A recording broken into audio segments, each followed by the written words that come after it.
Welcome, everybody. Yes, It sir. is the Betting the W crew. We are still on the road. As you can see, we still do not have our posters. background up.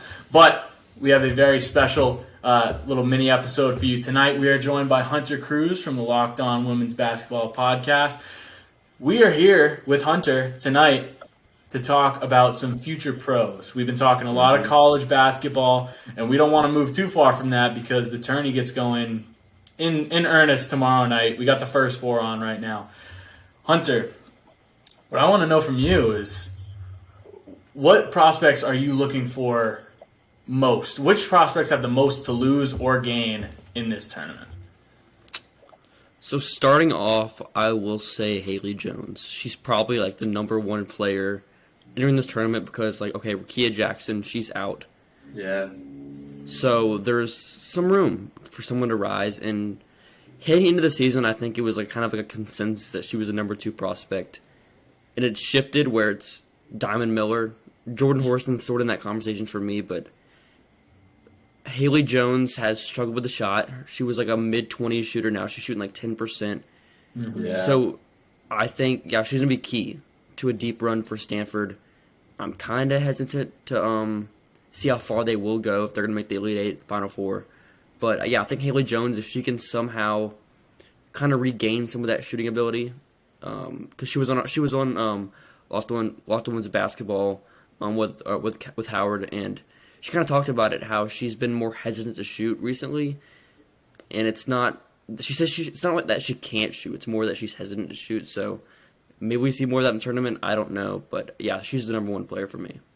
Yeah, she's such an interesting prospect because she handles the ball, but she plays more like a big, Yeah. really good at a lot of stuff. But I wouldn't say she's great at anything. No. That's why I'm hesitant to put her in that 2 spot. I like Diamond there, but I really want to see her shine in this tournament to really prove that.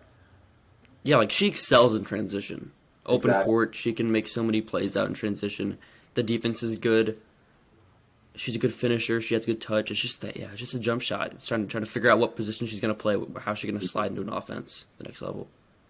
Yeah, exactly. You think it's because she has a podcast now? Because ever since we started a podcast, I haven't been shooting very well either. I'd say I shoot about 10%. That podcast it's excellent. It's It's a seriously one of high quality podcast. Yeah. Maybe the better the podcast, the worse you get shooting. Yeah. Yay. She's a little less organized. Group keeps falling. Yeah, exactly. We keep not gonna think of the ball.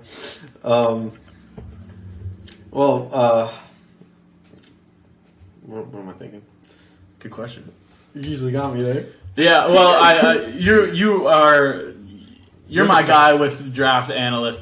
I'm more about the players that we're seeing in college at the moment. And what do you think about an issue that we've seen? Damon tweeted about it today. Oh yeah. We see a lot of players who are opting to stay in college, and I can't blame them at all. And it's good for the college game, but it's tough for the WNBA. Do you see any players that are going to surprise us, kind of like Rickea Jackson did, and stick around for another year? So the discourse today has been Aaliyah Boston. I don't buy that completely. I don't see it. It's not that okay. Yeah, she can make a lot of money at South Carolina, but she's just ready. I just think she's mentally ready to go play professionally. She was on the training camp team for Team USA. There's definitely high praise. She's going to be number 1 overall pick. So, yeah, there's a couple players like J.C. Sheldon at Ohio State. She could return. That's a possibility. It's not anything certain right now. Maybe we see someone like Letitia Mihir, Zaya Cook. Those are the type of players that make more sense at South Carolina over Boston for me. And then, who are some other players that we could see? Elizabeth Kitley, maybe she returns. She has a 5th year as well. So, a couple of those players at the end are more great college players to me, not great prospects. In Kitley's eyes, I don't see the hype. But her teammate though, Taylor Soule, 5th year senior, I'm really intrigued with her though. I think she's probably the better of the 2 prospects on Virginia Tech. Yeah, I like Taylor Soule. I know you just talked about her and Zaya Cook. I like them both coming out as glue guys at that next level. I think both of them have a real good shot. But you brought up J.C. Sheldon. I think she needs a big tournament too, man. After only playing 6 games, I think this could be that after Aaliyah Boston, it's pretty much wide open. I'd say I'd like JC Sheldon. If she has a good tournament, she could rise. What do you think? Yeah, so I spoke to her before the season. Yeah, she's a great basketball mind in general. Super quick, gets to the rim with ease. She's generating turnovers, 11% turnover rate, like leads the country in her limited minutes this season just because of Ohio State's pace. I'm excited to see if her role will increase because she's been coming off the bench this season since her return. So, yeah, I have her like around the 5'6" range just because there's a lot of value in having a guard that can generate paint touches, can lead a transition break, can defend, and she's got size as well. So if she has a big March, maybe she enters, but maybe if she's still kind of this bench piece that comes in, key moments is more like a spark plug, maybe she returns to college. So there's a lot of players like that where having that fifth year makes everything so hard to track. Yeah. Yeah, and I mean, next year's class is so loaded, though. I know on Twitter everyone's saying Rakia Jackson, you just went from a lottery pick to like an early second. And that's not a knock on her, like at all. It's like there's Nika Mule, there's all these guard talents. There's Ledger Walker at Washington State. There's a lot of different players. Georgia Amore, Virginia Tech. There's a lot of their guards. There's a lot of prospects in the class. Yeah, I mean, it'll be interesting to see what they do too with that fifth year. Like, I can't imagine someone like Caitlin Clark or Paige Becker is going back, but who knows? Yeah, that's probably not the greatest for the league, just having those talents stay in college. Yeah, exactly. Extra years, but for them, I mean, it doesn't really matter to them what matters to the league in general. Just do what's good for you, you know. It's like, exactly. That's the thing is, like, it's a bad look for the league, but they're the only ones who can do anything about that. Like, they need to fix it themselves because if I'm Caitlin Clark, like, I don't know that I want to leave Iowa. Where women's basketball play, like, women's basketball is like one of the right up there with men's basketball in Iowa. They pack the Carver Hawkeye Center every game. Like, you're gonna be playing in front of 25, 50%, of a crowd in a stadium in the W when you could be making maybe more money and getting more attention at Iowa. There's a solution there that the WNBA needs to find. For sure. What do you think about Maddie Siegrist as a draft prospect? Because I know that there are some players, and this is kind of true for all sports. I'm just a big college sports fan, and I see in football, in men's basketball, in women's basketball, in every sport, there are excellent college players who don't translate well to the pros. And I'm wondering, like, Maddie Siegrist, like, all-time great scorer in college, how do you see her translating because she's kind of like, she is a guard, but she kind of is a bigger guard. Like, how do you see her game translating to the W? Yeah, I wouldn't call her a guard just because she doesn't have the foot speed to defend or really operate on the perimeter. How I would kind of describe her game is she's this sort of old school scorer. She has a super high release. She can't really run off movement screens either. She just has a super set jumper. She's effective at the rim. She's got a good post fade. She's a little bit of a screener. She's got a good base, stuff like that. It's hard to see how her game's going to translate because her usage rate is one of the highest in the country, and she's not going to be a number 1, number 2 option at the next level. So it's seeing how her game's going to scale down to a low usage role. Is she going to be a spot-up shooter? Is she going to be a cutter? Probably not. So she's hard to envision, but to me, she is a 40% shooter. She has the smarts, decent defender. She's not awful. So in this class, that's a first-round pick. Pretty easily. Yeah, I mean, there's just so much green on her hoops page. So much green. I mean, she could score from everywhere. It's hard for me to even fault her at anything. It's like you said, like, her game is scoring. It's scoring big gap, and then anything else, any other skill she has at the next level, like, there are going to be better scorers. So, like, where does she, fit in where you can get in? Is she going to be able to fit in and make it on a WNBA roster as not the first option? Yeah, I think she will be able to stick, just in what capacity she's going to stick, because she's drawing like some late lottery interest you've seen in some mocks, and it just seems kind of rich for me, because I don't want her to be overtaxed, and she's just an inefficient player. Some of her game and some of what she does I don't see translatable, but yeah, she can shoot, she can really got a triple threat. So there's some skills that WNBA teams certainly value at her size. Would you value her more? We talk about expansion a lot, and how like these top prospects coming out, if there were expansion teams in these drafts, like they could use a true scorer.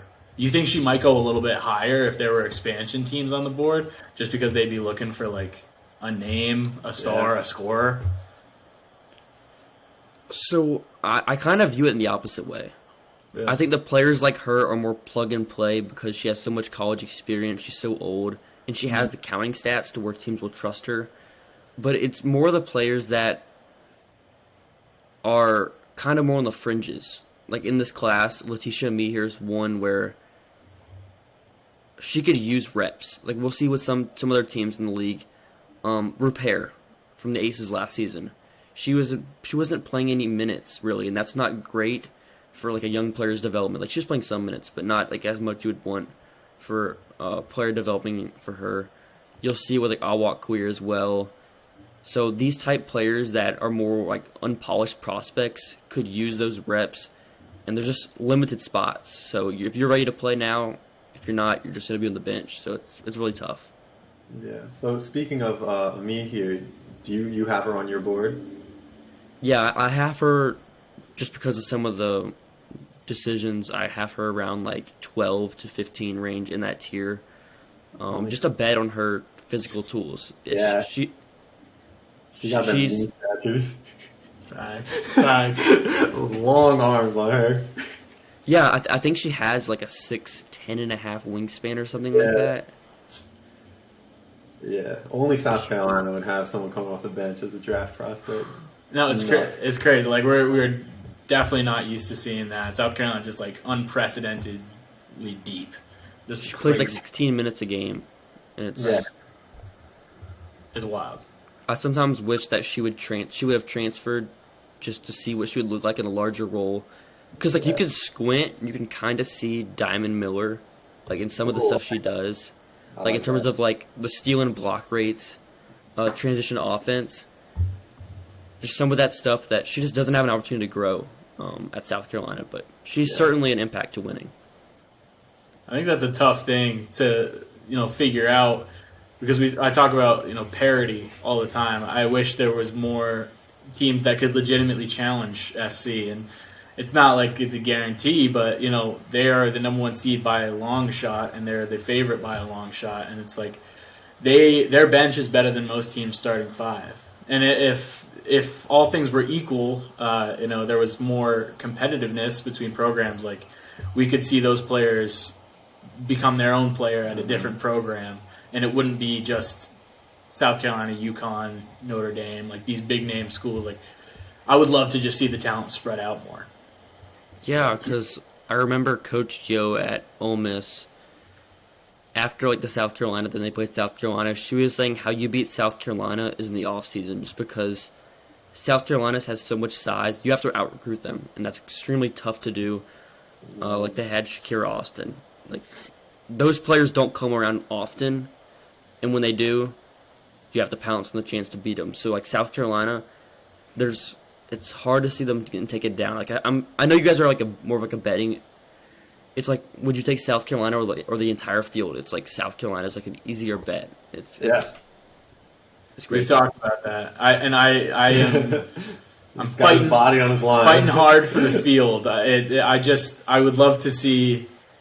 I don't like the idea of a wire-to-wire number one the entire way, undefeated the entire way. Hey, we saw Kentucky on the men's side. They were like undefeated the entire season. They got taken down the championship game. So right, exactly. It's in theory hard to do, but South Carolina's kind of making it look easy, and it's making me a little nervous. I feel best about Iowa, But I would take any team, to kind of just topple the table because it's been a really exciting season. I would hate for it to end with a team just winning by 30 in the title game, Yeah, it'd have to be like injury or something really to derail their season. True. Yeah. Do you got a bracket, man? Yes. We'll see how long. We'll see how long that goes.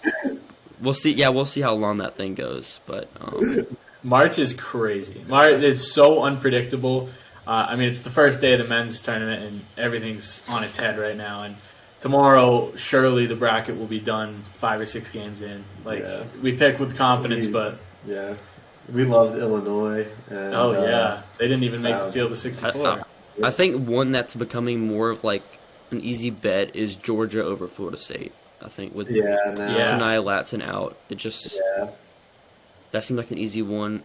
I like Toledo. Really? Okay. Mostly because I just don't buy Iowa State and their athleticism. And I've been so in and out on Iowa State. Yeah. I recency bias is telling me yes, but there have been times when they looked so not ready to play. I could definitely see it happening. Yeah. Yeah. When Suarez went out, I was sub out, and then they ended up winning the Big 12. I'm like, yeah, that's the Big 12. Let's get back to the draft talk. You tweeted out Lou Lopez Seneschal's 25. I did not know that. Really? I am shocked by that. I will not be 25 until many years after I graduate. Wow.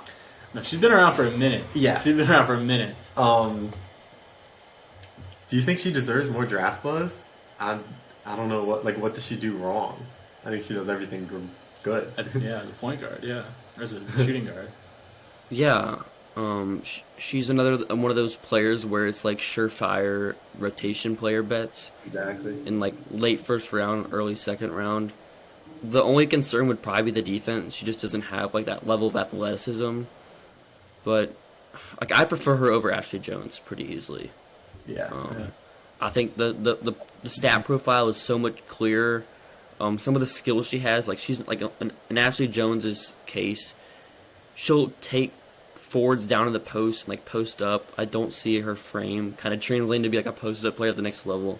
Lou Lopez is able to like run off screens. She can an available cutter, just some of that stuff that's valuable to WNBA teams. So yeah, I think she's probably getting a little bit more interest now, just because she's on UConn and she's kind of emerged pretty quickly. She had to. Yeah. 25 is crazy though. You're getting a vet out of the draft if you draft LL. Yeah, I think she's like 1 month younger than Satu Sabli. I believe so. And she's young, she's older than Kennedy Carter as well. So it's like really, that's wild. That's something I don't even think about. No, exactly. I assume like they got a whole career ahead of them. Right. Yeah. Bro's gonna be out there for 6 years. Right. Seriously. Yeah. No, you're gonna have on a veteran contract. And I think Ezzy's 23. So it makes no sense. She's played like 4 or 5 years in the league already. Wow, that's nuts. So you're getting a player in their prime on the rookie contract. I mean, that is good value for a team. Yeah, exactly. You're getting a very mature player, for sure. Yeah, the only thing I don't like, I mean, they just need more roster spots, man, so these people that get drafted can actually play. No, yeah, being cut as a rookie is crazy. It's being a first-round pick, too. Exactly. Yeah. You spend a lottery pick on somebody and then you're cutting them before the season. You would never see that in other leagues that have more room for players.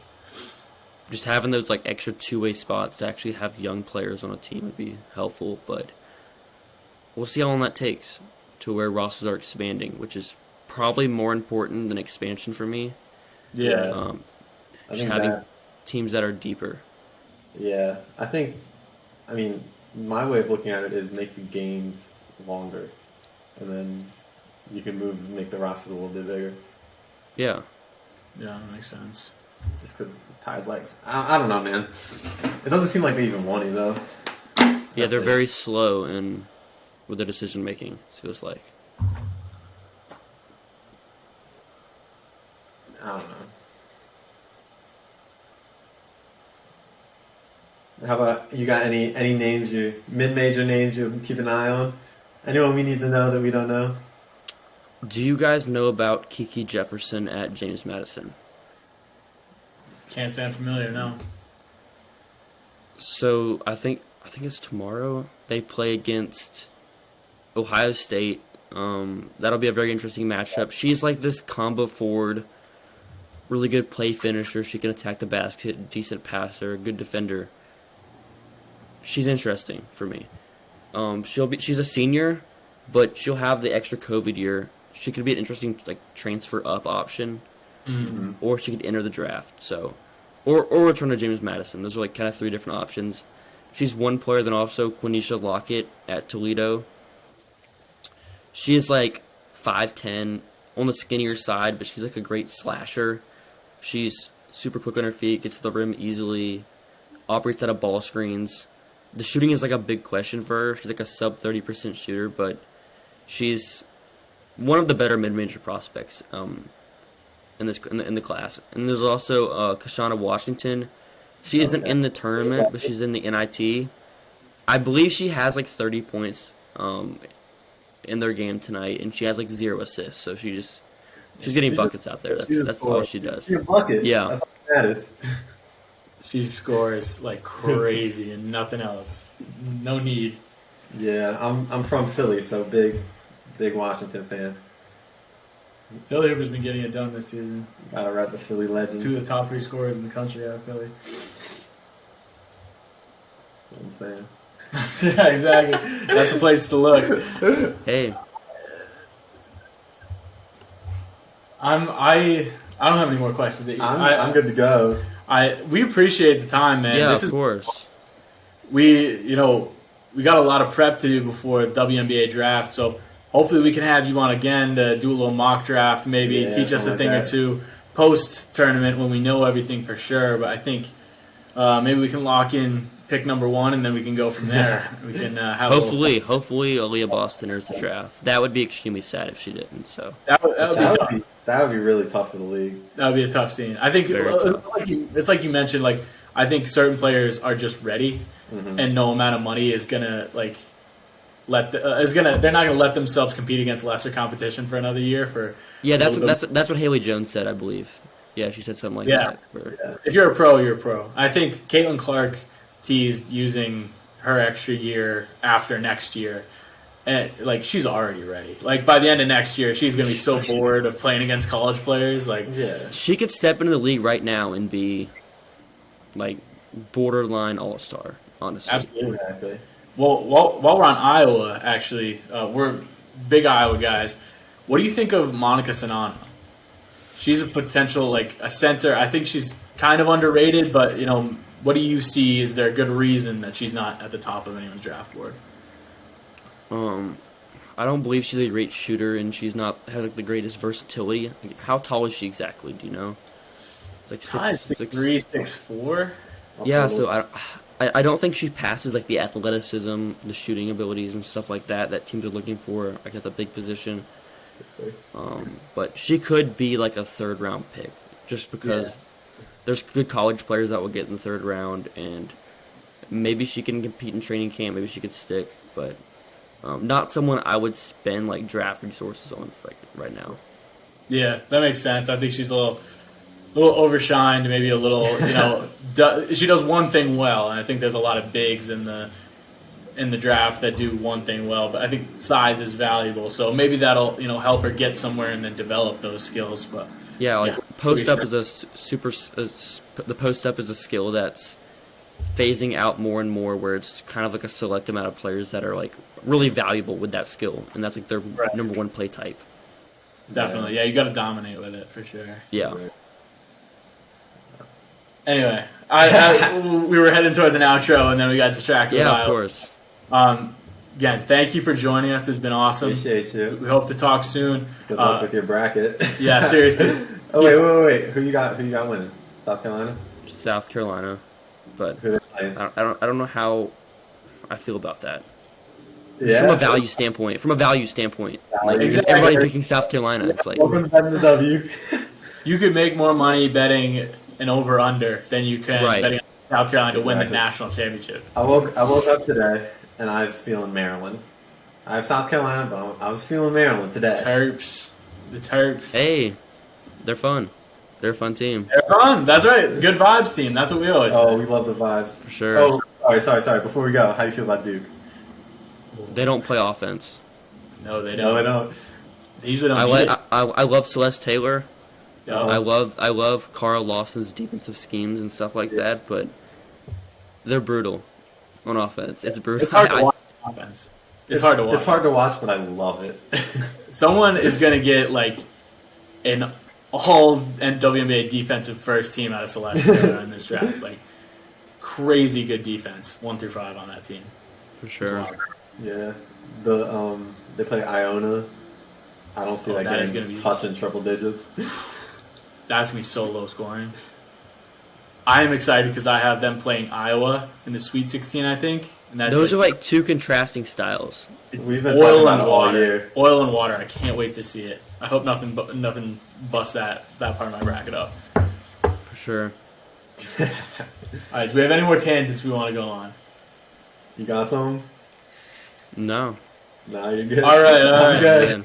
Then let's end this bad boy. Hunter, thank you so much for joining us, my man. Everyone, tune in to the Locked On Women's Basketball podcast. Follow Hunter on Twitter. We'll tag you when we drop this video. Thank you for your insight, my friend, and we hope to see you again soon before the draft. Of course. We'll have to run it back again. There you go. Absolutely. Thank you for your time, my friend. Appreciate you. See ya.